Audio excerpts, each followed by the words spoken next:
one thing that I'm curious to hear from your perspective, and I've heard you say it before, but it's that as you've gone throughout your life and you've done a lot as an understatement in your life, one of the things I've heard you mention is that every decade of your life, it's like you had a different purpose.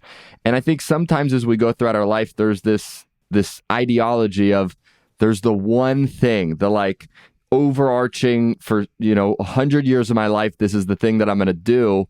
But I think it's such an interesting way to break it down where it's like, okay, well, if we focused on like, what's my purpose for this decade? One, it allows us to just, it's not as far, so we can be a little bit more clear with it. And one thing I've always learned as well is you will overestimate what you can do in a year, but sometimes we underestimate what we can do if we're truly committed for a decade. And so I'm curious for you, like, what's your thought around just tackling your life almost with having different purposes for every decade? I discovered this at age 40 because until you start getting enough decades to compare, you don't really have the awareness or the wisdom that you had different purposes. Because I remember, even when you're a kid, when people go, hey, what do you want to be when you grow up? Or you start thinking about like, what's the meaning of life? Like nobody knows the answer to that stuff. Even like, I don't know the answer to that now. And I'm 49. I don't understand that. But I think a lot of younger people, especially in their 20s, are too hard on themselves because society tells them that they need to have it all figured out. And, we're thinking about our degree plans and things like that. And what's your career going to be? And who are you going to marry? And all these big questions that we don't have answers to because we don't have any wisdom or awareness of what that even means. And so if you're young and you're listening to this, give yourself some grace and realize that the person you are today is not going to be the same person in 5 years, 10 years, 20 years, 30 years. You're not going to be the same person. And if you are, that's pretty sad. Let's be real. That means you haven't invested in yourself. True. You haven't learned anything new. You're still hanging around with people that talk about remember when instead of surrounding yourself with people that talk about imagine when. So there's a lot of things that you need to do to improve your health, wealth, mindset, relationships. Like these are things that take active involvement. And so looking at each decade of my life back, like teens trying to be socially fit in, trying to be cool or hanging around with people that you thought were kind of popular, playing sports, getting a good looking girlfriend. Like that's kind of like your thing. You're socializing. You're trying to just be normal and you're trying not to be outcast. You're trying not to be like the one that everybody makes fun of, right? That's the thing. Survival instinct.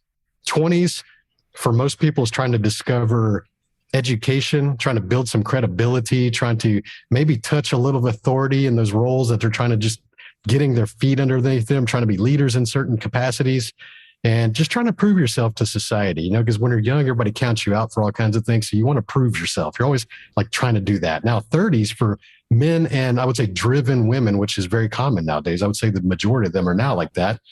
Yeah. It's all about making money, like because you've already got the education behind you. You've got a few years of experience.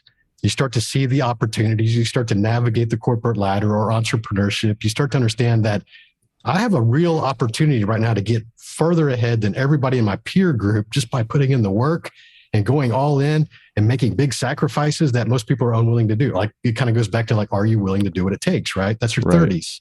And that was me. Me 30s was building the company, starting other companies, working the corporate ladder, climbing that into the six-figure and eventually the multiple six-figure range, getting promoted and doing these things, doing the things that are right that get you accolades and acknowledgement and the pay raises and the better titles and all the perks in the life. And I was willing to sacrifice a lot of the things that looking back that I would change now, but in the moment, you're like, okay with it. Like me traveling overseas or working offshore, or I'd be gone for a month at a time sometimes because of my career and made a lot of money. I made millions of dollars in my 30s. I sold my first company at age 34 and it was good. Financially, I was good, but looking back, I could have been a more present father.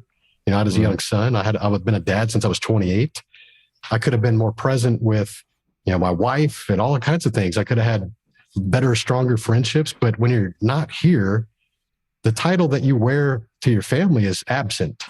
Even though they may call you manager or CEO or whatever in your corporate or your business world, your title to your family may be absent. And I look back and there was a lot of times I was absent and it caused some turmoil in my life. But would I change it? I don't know if I would change it anymore because it's that awareness that I have to have now that I had to go through that to be able to teach my clients now, my executives that I work with, like, don't do this. You will regret this later.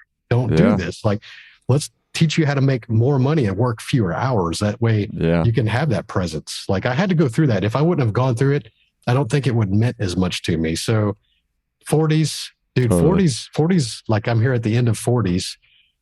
Yeah. It's about legacy. It's about impact. It's about, you know, you're labeled as midlife. You're realizing that time does go faster, and you hear this your whole life, like time keeps going faster and faster. And here's my theory on this, and this will blow your mind, because I came up with this all by myself. I didn't steal this from anybody. Let's go.